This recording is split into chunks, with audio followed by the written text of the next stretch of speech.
ऐसे काहे कहतल हो कर जा हमार बूढ़वा देखी तो काट काट के रख दी तू झूठ बोलबा सुना बैठा सुना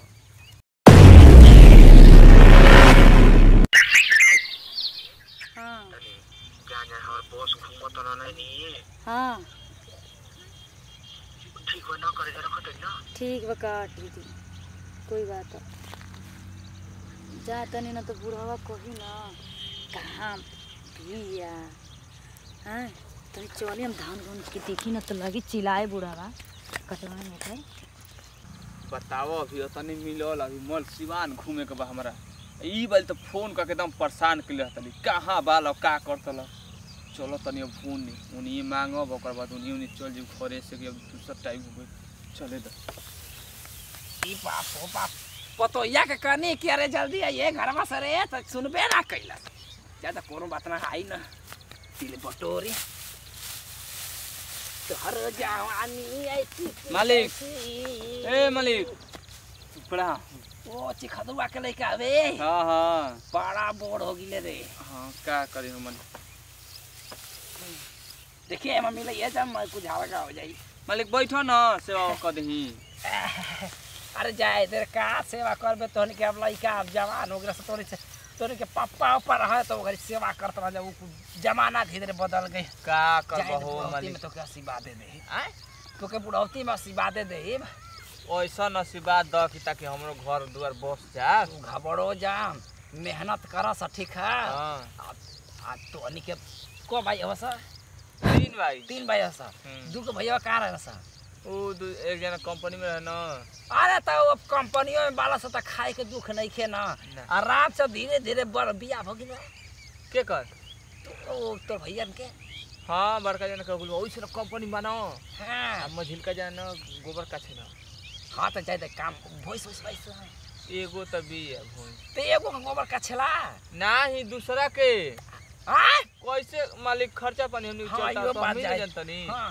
ध्यान ले बाहर जा सा कमा से ये गांव में ना इज्जत नहीं के बात समझ सा अब सियान भइला सब बचपन मान लो तोर माई बाबू दादा जौन करस तू एक कल चाहत हवा सा ना ना देखा हम कोई छोट हो को चाहे बड़ सब करा से लगाव रहेला हम सोची ना कि बनाव रहो समझला जय दे बचवा बहुत तोर घर परिवार बहुत अच्छा तोर बोल बहुत ए मालिक है द थोड़े हम ले के जानी ना अरे अब तन चले ढेर दूर जाए एक बार देख बचवा हम आज तक ले ना अपन ना जब ले हमार बेटी पतो सब मालिक अब हो गई तब सोची ना कि उहे जौन एक पंजा दे चाहे 10 पंजा दे अब उहे दिया से हम ना हाथे से दे चाहिए हां हम छोड़ दे अच्छा ठीक बा घबरा जाना पतो जा तनी बाद में आई तो पतो या होते होई हमार हां हां चलो बन पतो ये के देख ले कम से कम आवते होई समझला ना आ उहे दे ठीक बात है मालिक तो द तिले गुड़ा दबा दी ना जाए दे रहे दे आओ तनी हम होनिया ले घूम के न तिले हां कहो मालिक होने ले आओ तो हां पेशाब कर जीबे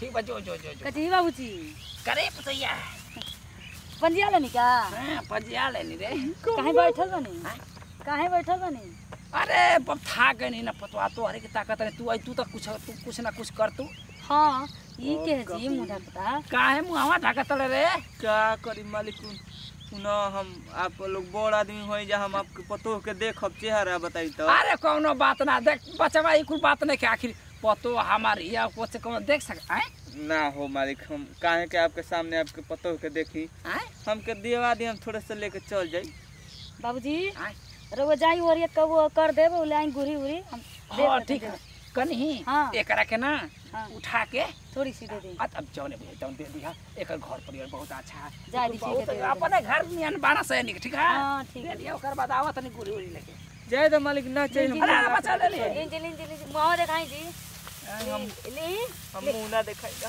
ले मुंह दिखाई अरे तो ही अब का ओए रे मम्मी हम देखो न ते का बेटा बोला हम ऑफिस में बानी नमो घर कहो तू फोनावे में का कहले हवा ठीक है बोलो वो बैठ ओए रे का हो तू फोनावे में कहले कंप्यूटर चलात नहीं कंप्यूटर है का करियो जान जा के हम लाचार न रही बतावा हम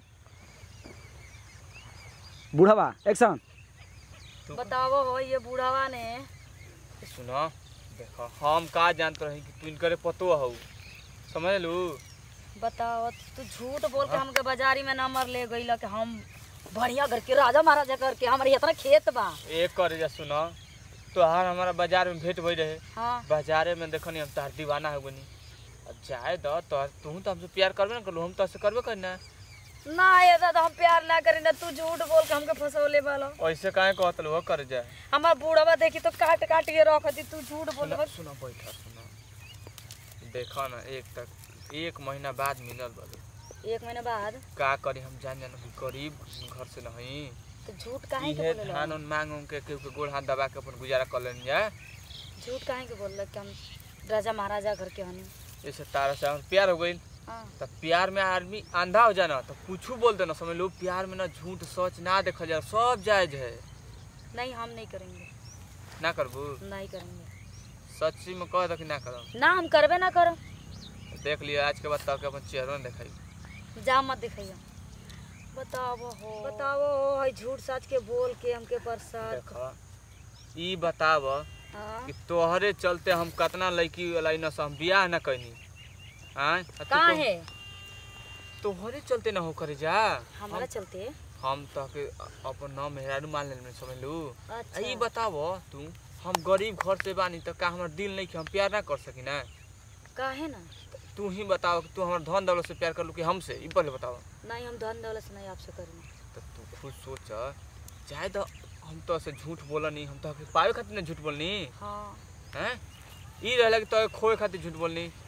बात तो सही है। तो ओई तरह समझ लू एक बात अपना बाबूजी मत कहिए ससुर ले अपना। बुढ़वा के पता चली तो फूटे लगे हमरा। ओहो कोनो बात नहीं है ठीक ना। हां सुना ना तब कुछ ना होई। घोप घोप रे खेतवे पे बा। हां काहे जी का हो गइल।